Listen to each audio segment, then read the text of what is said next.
আমি সঙ্গীত শিল্পী মরিয়ম মারিয়া। এটা আমার গল্প।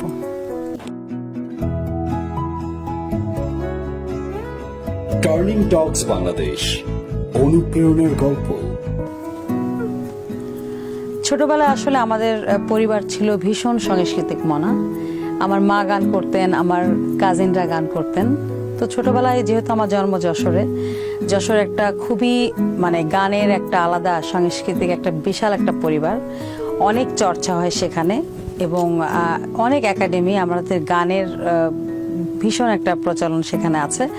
এবং সেখানে আমার যেহেতু জন্ম, তো আমার মা গান করতেন। এবং আমি ছোটবেলায় আমি জানি যে ইন্ডিয়া আমাদের পাশেই, খুব কাছাকাছি। তো সেখানে লতা মঙ্গেশকর, আশা ভোসলে, মান্না দে, এদের গানগুলি সবসময় কানে আসতো এবং সেই গানগুলির সাথে সাথে একদম মনে হতো যে আমি শিখে ফেললাম এবং সেইগুলো খুব জোরে জোরে গাইতাম। তো একবার ঈদের সময় আমার নানা বাড়িতে গেলাম। তো সেখানে হঠাৎ করে গানের গল্প চলছে। সেই মুহূর্তে আমার মা বললেন যে ও তো অনেক গান করে, একটু শোনো তো কেমন গায়। তখন আমি কিশোর কুমারের আমার পূজার ফুল গানটি গাইলাম এবং গানটি শুনে সবাই খুব অবাক হলো যে এত অল্প বয়সে এরকম একটা কঠিন গান আমি গেয়ে ফেললাম। তখন আমার বোনরা বলল যে খালাম্মা, ওকে আপনি এখনই ভর্তি করে দেন, আমার মনে হয় ও খুব ভালো করবে। তো তখন এভাবে আমার শুরু হলো আমার বোনের উৎসাহে এবং মায়ের অনেক উৎসাহ নিয়ে আমাকে ভর্তি করলেন শিশু একাডেমিতে। তারপর শুরু হলো আমার শেখা। আমার হাতে খড়ি হলো লিয়াকত আলী খান এবং স্যার ওবায়দুর রহমান স্যারের কাছে।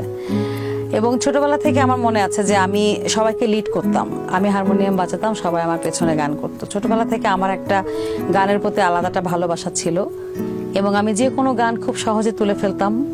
সবাই প্রশংসা করতো আমার গান শুনে এবং ওই ছোটবেলাতে আমি একক গান পরিবেশন করতাম অনুষ্ঠানে। তো এভাবেই চলছিল। তারপর স্কুলে পড়াশোনা চললো, একসাথে গানও চললো। তখন আমি চলে গেলাম শিল্পকলা একাডেমিতে। সেখানে আমি ওস্তাদ শাহ মোহাম্মদ মোর্শেদ এবং ওস্তাদ মোশাররফ হোসেন খানের কাছে আমি উচ্চাঙ্গ সঙ্গীত তালিম নিলাম। তারপর একসময় মোর্শেদ স্যার বললেন আমাকে যে তুমি তো অনেক ভালো গাও, আমি তো সুরবিতান সঙ্গীত একাডেমিতেও ক্লাস নেই, তো আমার মনে হয় তুমি চলো, ওখানে তুমি আমার কাছে শেখো।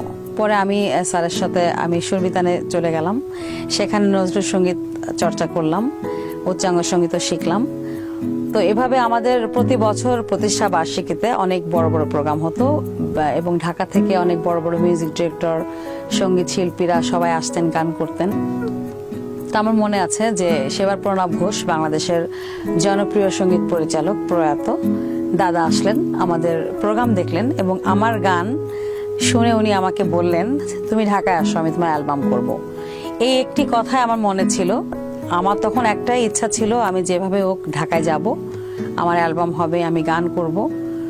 তখন ওই সময় বাংলাদেশ বেতার খুলনাতে আমি অডিশন দিলাম, সেখানে আমি সিলেক্ট হলাম, শুরু করলাম সেখানে গান। তারপর প্রণব ঘোষের উৎসাহে আমি চলে আসলাম ঢাকায়।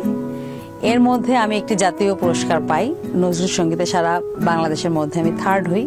সেটা ছিল আমার একটা বড় প্রাপ্তি। আমাকে গানের জন্য সামনে এগিয়ে যাওয়া, এটা ছিল একটা বড় বিষয়। প্রণব ঘোষের উৎসাহে আমার অ্যালবাম হলো, সঙ্গীতা কোম্পানি থেকে আমার প্রথম অ্যালবাম বের হলো এবং অ্যালবামটি ভীষণ সাড়া পেয়েছিল ওই সময়। অ্যালবামের নাম ছিল প্রেমের পাঠশালা। সেখানে দেখা আরিচার ঘাটে একটি গান আছে খুব জনপ্রিয় বাংলাদেশে, আমি প্রথম সেটা 2nd বার গাই। এটা ছিল শ্রদ্ধেয় দিলরুবা খানের গান, কিন্তু আমার গানটি সবাই খুব ভালো নিয়েছিল কারণ ওটা নতুন মিউজিক সংযোগ করে ওটা প্রণব ঘোষ করেছিলেন। তারপর এর মধ্যে বাংলাদেশ টেলিভিশনে আমি এনলিস্টেড হই, সেখানে আধুনিক গান এবং ফোক গান পরিবেশন করি। তারপর ওস্তাদ সঞ্জীবদের কাছে আমি ঢাকায় দীর্ঘদিন গানে তালিম নেই। এটা ছিল আমার জীবনের একটা বড় বিষয় যে আমি অনেক কিছু শিখেছি দাদার কাছ থেকে, সেটি আমি এখনো চর্চা করছি। এর মধ্যে তো অনেক বিষয় থাকে। তারপর পড়াশোনা শেষ হলো, তখন আমি প্রথম মিডিয়াতে জব শুরু করলাম। আমি STV US, যেটি আমেরিকা থেকে সম্প্রচার হতো, সেই চ্যানেলে আমি যোগদান করি প্রোগ্রাম প্রডিউসার হিসাবে। সেটা ছিল আমার প্রথম কাজ। এরপরে মিডিয়াতে আমি আসলে খুবই ইনভলভ হয়ে গেলাম। সারা বাংলাদেশের সঙ্গীত শিল্পীদের সাথে আমার কাজ ছিল, গানের প্রোগ্রাম সহ অনেক প্রোগ্রাম আমি মেক করতাম।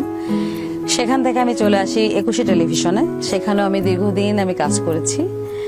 এটা ছিল আমার জীবনের খুব ভালো একটা সময় আমার কাটে ওখানে। তারপর দীপ্ত টেলিভিশনেও কিছুদিন কাজ করলাম। বর্তমানে আমি আসলে গান নিয়েই ব্যস্ত। এর মধ্যে দেশের বাইরে প্রোগ্রামে যাওয়ার কারণে দীর্ঘ সময় দেশের বাইরে কাটিয়েছি। তো গান চলছে বাংলাদেশ বেতার টেলিভিশন, আমি বিশেষ গ্রেডে এখন গান করছি, অ্যালবামের কাজ চলছে। লাস্ট আমি ফিল্মে বেশ কিছু গান করেছি, তার মধ্যে শর্টকাট, বড়লোক, বাপ বড় না শ্বশুর বড়, এরকম অনেক গান আমি করেছি অনেক ছবিতে, নার্গিস আক্তার আপার কিছু ছবিতে। আর সর্বশেষ এই করোনাকালীন সময় পার করার আগে আমি লাস্ট যে গানটি করেছি ইমপ্রেস টেলিফিল্মের অর্পিতা ছবিতে, যে ছবিটি এবার জাতীয় পুরস্কারের জন্য মনোনয়ন পেয়েছে। এবং আমি আশাবাদী যে গানটি কি হবে আমি জানি না, তবে ছবিটি অবশ্যই পুরস্কার পাবে, এটা আমি আশাবাদী। আর এখন নতুন অনেক গানগুলি নিয়ে আমি কাজ করছি, বর্তমানে বেশ কিছু গানে ভয়েস দিলাম, সেগুলো খুব শীঘ্রই আসবে।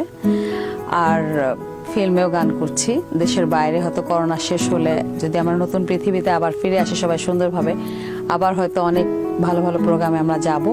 অবশ্যই আমরা সংকটটা কাটিয়ে উঠবো, কারণ আমরা জানি যে মিউজিক নিয়ে যারা কাজ করেন সবাই কিন্তু খুবই সংকটময় দিন কাটিয়েছেন এতদিন ধরে। তবে আশাবাদী আমরা খুব শীঘ্রই আমরা এখান থেকে উত্তরিত হব, আমরা আবার সে সুন্দর পৃথিবীতে কাজ করব সবাই। এবং যারা নতুন গান করছে, নতুন বলতে আমরা তো করছি ছোটবেলা থেকেই, অনেকে রিয়েলিটি শোর মাধ্যমে হয়তো অনেক ভালো জায়গায় চলে গেছে। তো আমরা যারা আসলে অনেক শিখে চর্চা করে গান করি, তাদের জন্য আসলে রাস্তাটা খুবই কঠিন। তারপর যেহেতু গানকে ভালোবাসি, আমাদের রক্তের সাথে মিশে গেছে গান, ভালোবেসেই মৃত্যুর আগ পর্যন্ত চাইবো ভালো কিছু কাজ করে যাওয়ার। আর সবাইকে একটা কথাই বলতে চাই যে ভালো গান করতে হলে, নিজেকে ধরে রাখতে হলে চর্চার কোনো বিকল্প নেই। যদি আমি ভাবি আজকে আমি স্টার হয়ে গেলাম, কালকে থেকে আমার চর্চা দরকার নেই, এটা সম্পূর্ণ ভুল ধারণা। আসলে শিল্পী হওয়া আর তারকা হওয়া এক জিনিস না। শিল্পীরা সারা জীবনই গান করে যেতে চাই, আমি শিল্পী হতে চাই। আর তারকা যদি থাকে সেটা আসলে গড গিফটেড, সেটা সবাই হতে পারে না, সেটা নিয়ে আমার কোনো দুঃখ নেই। তবে আমি চাই সুন্দর কিছু গান, ভালো লাগা গান গেয়ে যাব, এবং নতুনদের সাথে নিয়ে আমরা গান করছি।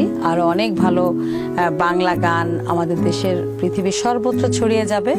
বাংলা গান এখন অনেক জনপ্রিয় সারা পৃথিবীতে। তো এটাই বলবো যে চর্চার কোনো বিকল্প নেই, এবং ভালো ভালো কাজ নিশ্চয়ই আসবে, আপনারাও জানতে পারবেন। সবাই ভালো থাকবেন, সুস্থ থাকবেন, এবং এই করোনাকালীন সময়ে আমার মনে হয় সবাই একটু সাবধানে চলাফেরা করবেন। নিতান্ত জরুরি কাজ না থাকলে বাইরে বের হবেন না। আমরা নিশ্চয়ই এই কঠিন সময় পার করে আবার সুন্দর পৃথিবীতে ফিরে আসব।